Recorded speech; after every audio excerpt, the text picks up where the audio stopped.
नमस्कार साथियों, आज हम आपके सामने टेंसेस के बारे में बात करेंगे। लॉकडाउन चल रहा था तो हमारे बच्चों के सामने जैसे काफी समस्या में देख रहा था। आजकल पढ़ाई भी चल रही है और ये सारे भी बैठे हुए मेरे साथ ही बैठे हैं और ढंग से समझना भी। मतलब ये जो आज मैं टॉपिक करा रहा हूँ ना, मैंने कभी जब मैं पढ़ाता था बच्चों को तब मैं सिखाता था। और आजकल जो हमारे बच्चे हैं, जैसे मेरे समाज के सोशल के जो बच्चे हैं सर्कल के, और जो मेरे ब्रदर्स के बच्चे हैं, छोटे छोटे बच्चे हैं, वो एक अच्छे प्राइवेट स्कूलों में जाते हैं पढ़ने के लिए। लेकिन कई बार मैं उनसे बात करता हूँ तो मुझे महसूस होता है कि उनको अंग्रेजी के बारे में सही से नॉलेज नहीं मिल पा रहा है। हमारे वहां पे समाज में क्या किया जा रहा है, हम बच्चों के साथ है ना एक अत्याचार कर रहे हैं, क्योंकि हम तो खुद हिंदी भाषी हैं, फिर एक दूसरी भाषा सीख रहे हैं, हम गुलाम कंट्री की, मतलब हम गुलाम रहे, अंग्रेजों की भाषा है। तो हमारे बच्चों को बहुत समस्या आ रही है आजकल। और पेरेंट्स क्या है, एक दूसरे के होड़ में लगे हुए हैं कि नहीं पढ़ English medium English medium English medium.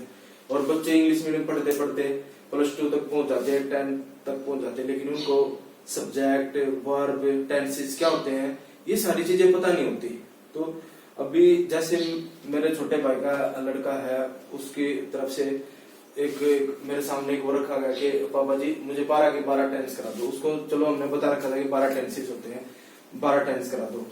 लेकिन जो और भी बच्चे हैं मुझसे बोलते थे, मेरे पास पढ़ने आते थे, वैसे मैं मैथ पढ़ाता हूँ कि नहीं एक बार आप 12 के 12 टेंस करा दो। उनको मैंने एक दिन ऐसे ही प्रेजेंट इंडेफिनिट टेंस और पास्ट टेंस करवाया था, तो वो बच्चे बहुत प्रभावित हुए। तो आज मैंने ये वीडियो इसीलिए बनाया है कि क्यों न जो मुझे आता है इस लॉकडाउन के अंदर मैं उन बच्चों तक पहुंचा सकूं। ये मेरा छोटा सा प्रयास है। समाज के अंदर, स्कूल के अंदर मुझसे ज्यादा नॉलेज वाले बंदे होंगे, लेकिन एक चीज मैंने सीखी है कि नॉलेज वो होता है जब हम दूसरे को ट्रांसफर करना सीख जाते हैं, कि बच्चे के दिमाग पे वो प्रभाव कितना डालता है, मेरा स्टूडेंट, मेरा विद्यार्थी, मेरा बच्चा सीखता कितना है, वो मैं सिखाने का प्रयास करूंगा। और आप कुछ भी समझ में ना आए, कुछ गलत लगे तो आप कमेंट करके मुझे अपनी राय दे सकते हैं। और ये मेरा छोटा सा प्रयास है आपके उसमें। सबसे पहले मैं आपको एक सेंटेंस लिख के बताता हूँ। बहुत सारे बच्चे, इवनली मेरे जो पढ़े लिखे ग्रेजुएट भाई भी होंगे, पेरेंट्स भी होंगे, वो भी इस बात को अपने दिल से आंसरिंग करना और पूछना कि मैंने जो सेंटेंस लिखा है उसके बारे में क्या उनको यह पता था। मैं अक्सर पूछता हूँ जब भी मुझे कोई मिलता है, क्योंकि मेरी जो इंग्लिश की ग्रामर हुई थी, मेरे पीएचडी थे, वो गोल्ड मेडलिस्ट सर थे। और जब भी मैं सोशल लाइफ में, समाज में जाता हूँ तो मैं वहां ये क्वेश्चन कर देता हूँ। वो अक्सर यही क्वेश्चन करते थे, वो मैं लाइन सेंटेंस लिखता हूँ। सबसे पहले जैसे ये है एक मोमबत्ती है, मोमबत्ती। तो मुझे ये बताना है आपने, क्या यह टेंस का सेंटेंस है, टेंस का वाक्य है? अभी तक आपने सोच लिया होगा, जो पढ़े लिखे होंगे, सही से पढ़े होंगे इंग्लिश, वो बता देंगे कि यह एक मोमबत्ती है, यह एक मोमबत्ती है। तो मैं जैसे अभी मेरे सामने बच्चे बैठे हुए, अभी मैं उनसे पूछ रहा हूं, तो वे है 8th क्लास में, क्या ये टेंस का सेंटेंस है? यस और नो? नो। नो। क्यों? क्या नहीं इसके अंदर? इसमें वर्ब। वेरी गुड, इसको पता है, इसको तो नॉलेज है, मान गए। किसी भी सेंटेंस के अंदर टेंस का अगर सेंटेंस होगा तो उसमें सब्जेक्ट नीड्स होती है, सब्जेक्ट होता है। सब्जेक्ट तो सिंपल उसमें भी हो जाती है, सब्जेक्ट प्लस वर्ब होती है, वर्ब प्लस ऑब्जेक्ट होता है। भाई ओ से ऑब्जेक्ट लिखा मैंने, तो यह टेंस का सेंटेंस नहीं है भाई, यह एक सिंपल सेंटेंस है। क्या है? Simple sentence. सिंपल सेंटेंस का मतलब क्या है? ऐसा सेंटेंस जिसके अंदर वर्ब नहीं हो। जैसे यह एक पुस्तक है, वह एक लड़का है। और अब आई बात वर्ब की। वर्ब क्या होती है? वर्ब, वर्ब बता भाई, वर्ब क्रिया। क्रिया आंसर आया मेरे पास। हिंदी में इसको क्रिया कहते हैं। अब क्रिया किसको कहते हैं? क्रिया किसको कहते हैं? ये अब ये भूल गए भाई, अब नहीं बता पा रहे क्रिया किसको कहते हैं, इतना ये सीख चुके थे। अब एक और स्टूडेंट बैठा मेरे पास, क्रिया किसको कहते हैं, आंसर आएगा, बताओ। जो भी हम कोई काम करते हैं, जो भी हम कोई कार्य करते हैं, जो कार्य जो हम करते हैं ना, कोई भी कार्य, कार्य कैसे, पढ़ना, पढ़ना भाई, लिखना, मैं लिख रहा हूं ना, मेरा हाथ चल रहा है, दिमाग चल रहा है, मैं कार्य कर रहा हूं, लिखना, खाना, खाना, खाना, हम खाते हैं ना खाना। अच्छा, रोना, रोना, ये क्या है, वर्ब है, क्रिया है, क्या है, वर्ब। वर्ब। इंग्लिश में इनको वर्ब बोलेंगे, इंग्लिश बनाएंगे पढ़ना की रीड, लिखना की राइट, खाना की ईट, ईट, फूड नहीं ईट, और रोना की क्राइंग, क्राई, रोना की क्राई, क्राई, क्राई, ठीक है, रोना की क्राई। वीप माने क्या होता है फिर, वीपिंग सुबह है, सुबकना, सुबकना, और क्राई माने चिल्लाना, चिल्लाना, रोना। चिल्लाना और रोना अलग अलग है, ठीक है, सोचना थोड़ा इस बात पे, जाके डिक्शनरी देखना। तो भाई अब यहाँ क्लियर हो गया कि हम टेंस किसको कहेंगे, जिसमें क्या हो, सब्जेक्ट और वर्ब प्लस वर्ब हो, जिस भी, जैसे अब मैं एक दो एग्जांपल और बताता हूं आपके सामने।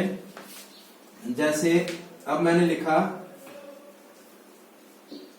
भाई, वह जाता है, ये सेंटेंस भाई बहुत इंपॉर्टेंट सेंटेंस है, अच्छे अच्छों की हवा निकाल देता है। वह जाता है, इसकी इंग्लिश नहीं पढ़ानी आती मोस्टली बच्चे, टीचर जो अच्छे अच्छे स्कूलों में पढ़े होते हैं, हिंदी का सेंटेंस है, हम हिंदी भाषी हैं, इसकी इंग्लिश गलत बताते हैं। बताओ क्या होती है, He goes, ही, goes, ही की इंग्लिश क्या हुई, ही, और जाना, जाना क्या है, वर्ब है, और ये क्या है, सब्जेक्ट है, तो ही goes, ही गोज। भाई हमारे एक स्टूडेंट ने बता दिया ही गोज, भाई बहुत अच्छा, शाबाश, बता तो दिया, लेकिन ईएस क्यों लगाया इसमें। अब अगला सेंटेंस में इसके सामने लिख देता हूं, क्योंकि मैं जाता हूं, मैं जाता हूं की इंग्लिश बता भाई।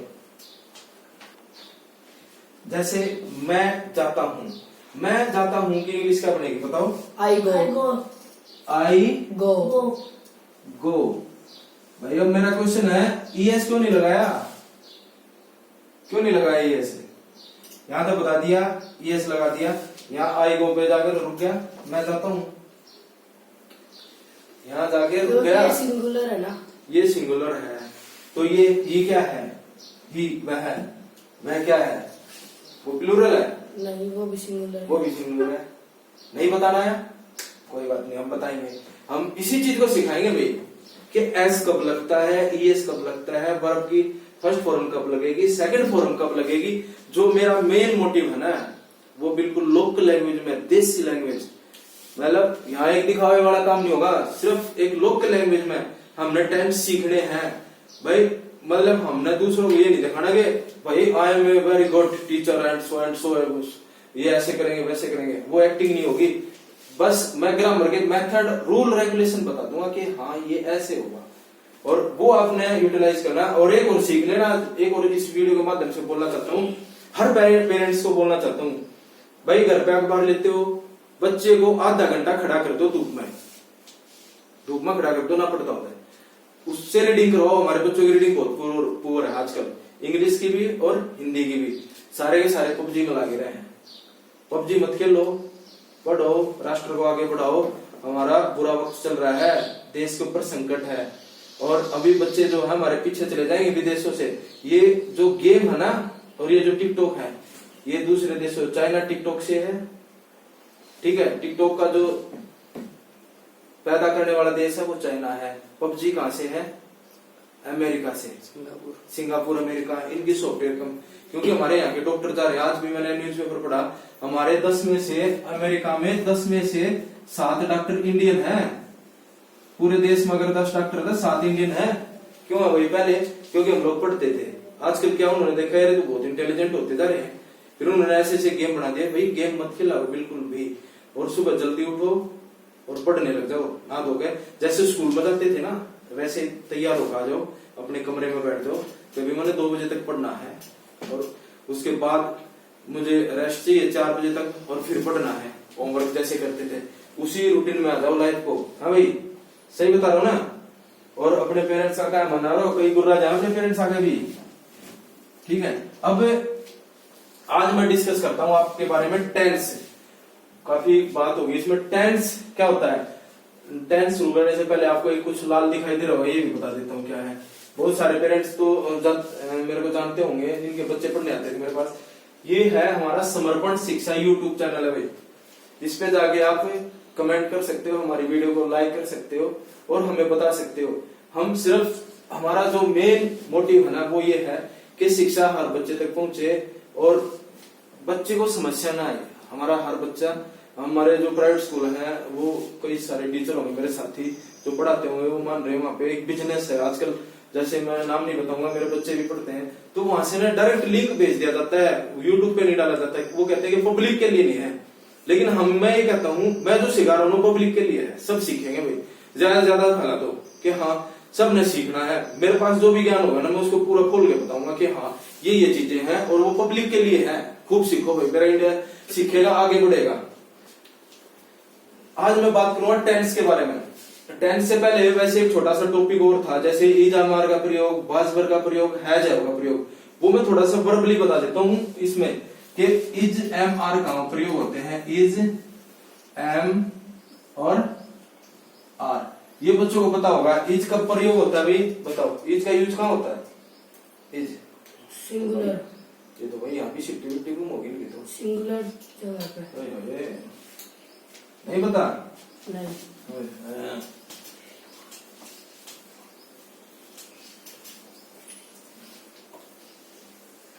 ये जो मैंने सेंटेंस लिखा था ये इज एम आर का प्रयोग है। किसका प्रयोग है? Is am are. Is am are. ये आगे इंग्लिश बताओ। दिस आगे This is a candle. This is a Candle. candle. This is a Candle. candle. देखो भाई, ये जो इज है ना ये तो था सब्जेक्ट, और ये क्या है? ये जो मैंने बताया ना प्लस में इज एम और आर का प्रयोग होता है और प्लस ऑब्जेक्ट। ये चीज है भाई, ये फॉर्मूला है, ये सिंपल सेंटेंस का। ये इज का प्रयोग, एम का प्रयोग कहाँ होगा? अच्छा, इज का प्रयोग होगा सिंगुलर के लिए, सिंगुलर एक वचन के लिए। जहां भी एक वचन हो, एक वचन कौन सी चीज होती है? जो सिंगल होती है, और जो प्लूरल होता है बहुत सारी होती है उसमें। जैसे प्लूरल का एग्जांपल बताओ, एक प्लूरल का एग्जांपल बताओ मेरे को एक। We are. वी आर, वहां पे इज लग सकता है? नहीं। वेरी गुड, वहां पे क्या लगेगा? जैसे आर। हम आ गया भाई, हम क्या आ गया? हम की इंग्लिश क्या होता है? वी। वी। तो एक सेंटेंस बताओ जिसमें आर का प्रयोग हो या एम का। जैसे एम का कहाँ होता है? एम इनकी हिंदी क्या होती है वैसे? इज की क्या हिंदी होती है? है। एम माने हूं, आर माने है। देखो डॉट लगती है, जब प्लूरल होता है ना बहुवचन होता है, उसका डॉट लग जा रहा है। पता थी ये बात? नहीं। नहीं पता थी? नहीं पता थी ना मानो? जब बहुवचन होगा ना, प्लूरल होगा, तो डॉट लग जाएगी और क्या करेंगे? एम। एम एम किसके साथ आएगा? प्रयोग होगा प्लूरल। प्लूरल एम के साथ। देख लो भाई, ये पीछे तो तब न शायद बैक में आवाज आ रही होगी। ये सेंट्रल स्कूल का स्टूडेंट है हमारा छोटा बेटा, ये भाई सब कह रहे हैं एम प्लूरल है। एम का भी प्रयोग नहीं हो रहा भाई, 8वीं क्लास में पहुंच गया है। सिंगुलर है। एम कह रहा है सिंगुलर है। एम अब कह रहा है सिंगुलर है। एम किसके साथ लगा रहा है? बताओ एक एग्जांपल तो बता दो। I am go. I am गो। गो बता दिया भाई। I M go, I am गो बता दिया भाई।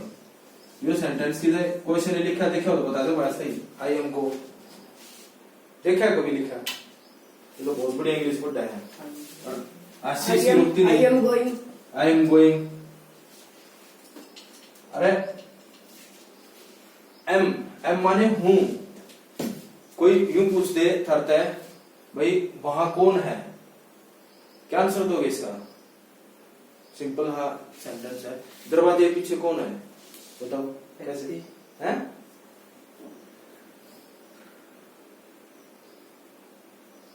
एम का कोई सिंपल सेंटेंस बता सके कोई सा? बोल। I am playing football. I am playing football. I am playing football. ये टेंस का वाक्य है। ये किसका वाक्य है? सेंटेंस है ये टेंस का। प्लेइंग वर्ब है प्लेइंग। मैंने पूछा बगैर वर्ब के सेंटेंस बता दो एक एम का।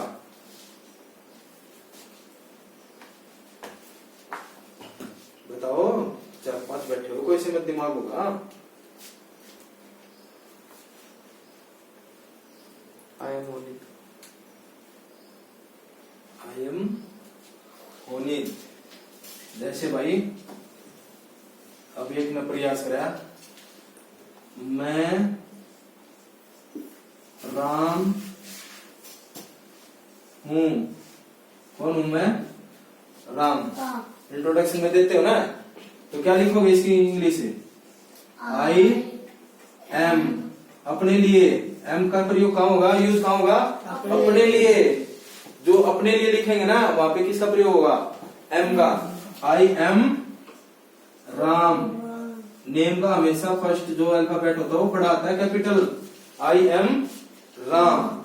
आया समझ में? तो ये क्या टेंस का सेंटेंस है? ये टेंस का सेंटेंस नहीं है। अब एक और आर का और बता दो। एक आर का और बताओ। You are fan. है यू आर। एक ने बताया भाई यू आर फैन क्या हुआ? यू आर फैन इसका क्या मतलब है? इसका कोई मतलब नहीं। लेक ऑफ नॉलेज ये चीज पता क्या प्रूव कर रही है? पढ़ने का मन नहीं, आज तक कुछ है नहीं। ये चीजें वो प्रूव करे बेटे। मतलब ये जो बिहेव है इतने सालों तक आपने जो शिक्षा ग्रहण करी ना ये उसका प्रभाव है। जो अच्छा विद्यार्थी होगा ना और जो अच्छे अभिभावक होंगे वो इससे भी कुछ ना कुछ सीख लेंगे इस चीज के अंदर से भी। क्योंकि ज्ञान हमें कहीं से मिले हमें वो ले लेना चाहिए। हमें उसको हल्के में नहीं लेना चाहिए। जब हमें पता है कि आज तक हमें ये बातें पता नहीं और हम 8th 9th 10th तक पहुंच गए तो इसका मतलब कुछ ना कुछ इन बातों में गहराई है। कहीं ना कहीं समाज में जाओगे तो लोग पूछेंगे आपसे ये चीजें। ठीक है। अब एक एग्जांपल और दे दो मेरे सामने आर का। We are playing. बेटे वो वी आर प्लेइंग। प्लेइंग एक वर्ब है। टेंस। हाँ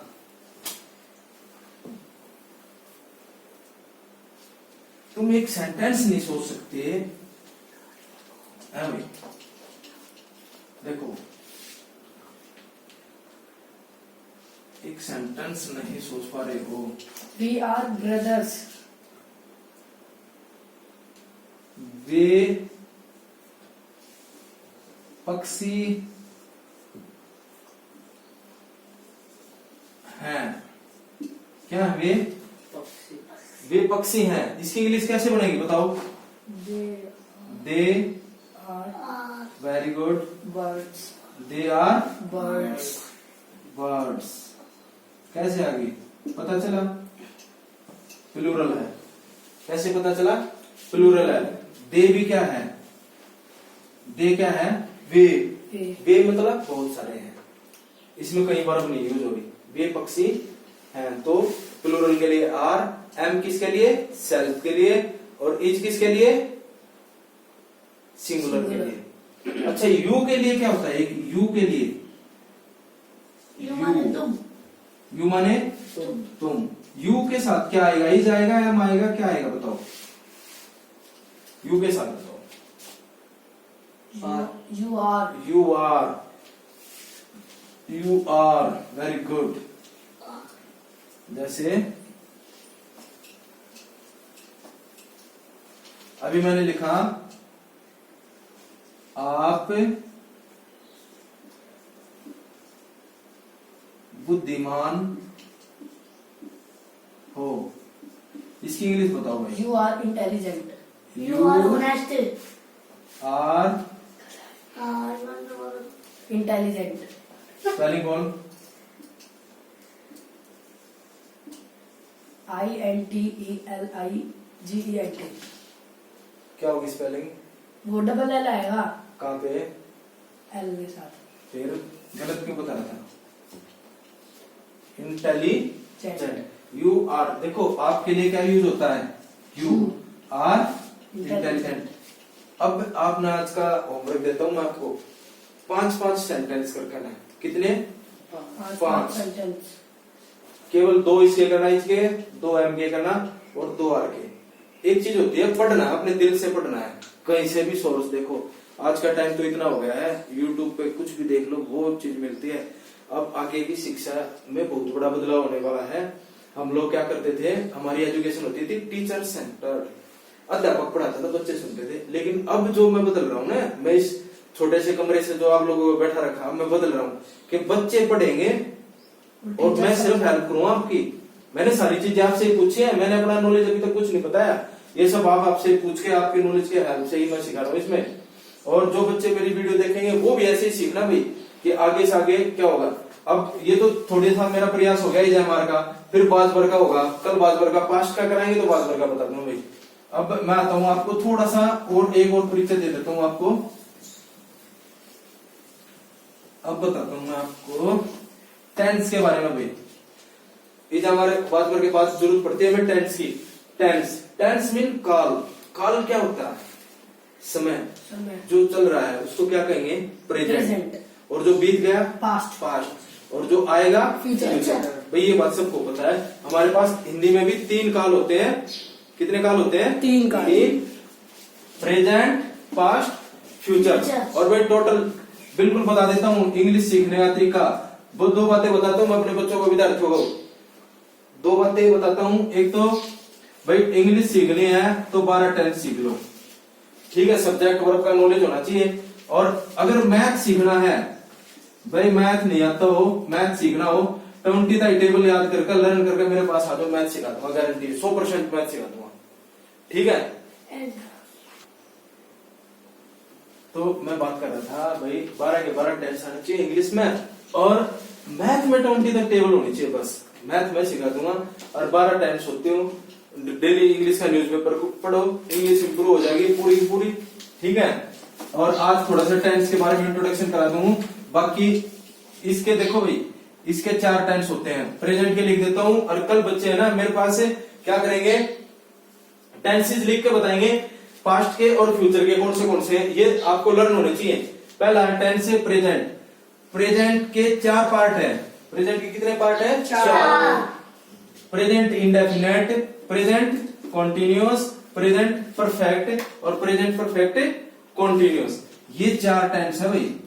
इन 4 टेंसों के बारे में पहले कल हम पढ़ेंगे प्रेजेंट इंडेफिनेट के बारे में, फिर प्रेजेंट कॉन्टिन्यूअस के बारे में, फिर प्रेजेंट परफेक्ट और फिर प्रेजेंट परफेक्ट कॉन्टिन्यूअस। ऐसे करके हम, मेरी कोशिश रहेगी कि एक टेंस से डेली का किया जाए, नहीं तो 2 टेंस कोशिश रहेगी कि वीडियो ज्यादा लंबी ना बने, 2 टेंस में खत्म कर देंगे। और ये आपके बहुत काम आने वाली चीजें आगे लाइफ में, ठीक है? Okay, thank you.